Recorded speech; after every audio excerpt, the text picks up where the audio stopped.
कजरी तीज की व्रत कथा। कजरी तीज का व्रत भाद्रपद मास की कृष्ण पक्ष की तृतीया को मनाया जाता है। मान्यता है कि इस दिन माता पार्वती ने भगवान शिव को पति रूप में पाने के लिए यह व्रत रखा था। कजरी तीज की कथा सुनने और पढ़ने से सुहागिन महिलाओं को अखंड सौभाग्य और कुंवारी कन्याओं को मनचाहा वर मिलता है। इसलिए जानते हैं कजरी तीज की असली व्रत कथा क्या है। भाद्रपद मास में कृष्ण पक्ष की तृतीया तिथि के दिन सुहागिन महिलाएं तीज का व्रत रखती है, जो कजरी तीज कहलाता है। साल 2024 में यह पावन तीज पर्व आज गुरुवार 22 अगस्त को है। धार्मिक ग्रंथों के अनुसार भादो मास की इस तिथि के दिन पहली बार इस व्रत को मां पार्वती ने भगवान शिव को पति रूप में पाने के लिए किया था। यही कारण है कि इस तीज व्रत को कुंवारी लड़कियां भी रखती है। इसकी पूजा के दौरान कजरी तीज की व्रत कथा भी सुनी जाती है। मान्यता है कि व्रत कथा को पढ़ने और सुनने से सुहागिन महिलाओं को अखंड सौभाग्य की प्राप्ति होती है, वहीं कुंवारी लड़कियों को अच्छा जीवन साथी प्राप्त होता है। आइए जानते हैं कजरी तीज की असली व्रत कथा क्या है और जिस पौराणिक कहानी को सुने बिना तीज की पूजा अधूरी मानी जाती है।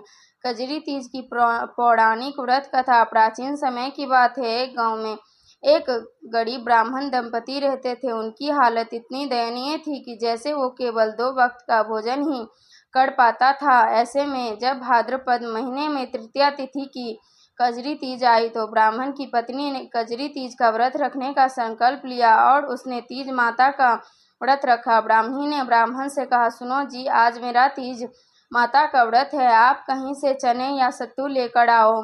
इस पर ब्राह्मण बोला, ओ भाग्यवान, देने के लिए दान नहीं है, मैं सत्तू कहाँ से लाऊं? तो ब्राह्मणी ने कहा, ये मैं नहीं जानती, चाहे चोरी करो या चाहे डाका डालो, लेकिन मेरे लिए सत्तू लेकर आओ। यह बात सुनकर ब्राह्मण परेशान हो गया कि आखिर बिना पैसे के वह सत्तू कहाँ से लेकर आए। रात का समय था। ब्राह्मण घर से निकल गया और एक साहूकार की दुकान पर पहुंचा। उसने देखा कि साहूकार के साथ साथ उसके सभी नौकर भी सो रहे थे, तो वो चुपके से दुकान में घुस गया। सत्तू बनाने के लिए उसने वहां पर चने की दाल, घी, शक्कर लेकर सबको 1.25 किलो के बराबर तोल कर ले लिया। जब ब्राह्मण ये सब कर रहा था तो खटखट की आवाज़ सुनकर दुकान के नौकर जाग गए और चोर चोर चिल्लाने लगे। ऐसे में साहूकार की भी नींद खुल गई। उसने ब्राह्मण को देखा और उसको पकड़ लिया। साहूकार की गिरफ्त में आए ब्राह्मण ने बहुत विनम्रता से कहा कि हे साहूकार, मैं चोर नहीं हूँ, मेरी पत्नी ने कजरी तीज का व्रत किया है। मैं केवल 1.25 किलो सत्तू लेने आया था, लेकिन सत्तू न मिलने पर सत्तू बनाने की 1.25 किलो सामग्री ले जा रहा था। आप मेरी तलाशी लेकर देख लीजिए। इस पर साहूकार ने उसकी तलाशी ली। उसके पास सत्तू के सामान के अलावा कुछ नहीं मिला। ब्राह्मण ने कहा, हे साहूकार, चांद निकल आया है, ब्राह्मणी मेरा इंतजार कर रही होगी।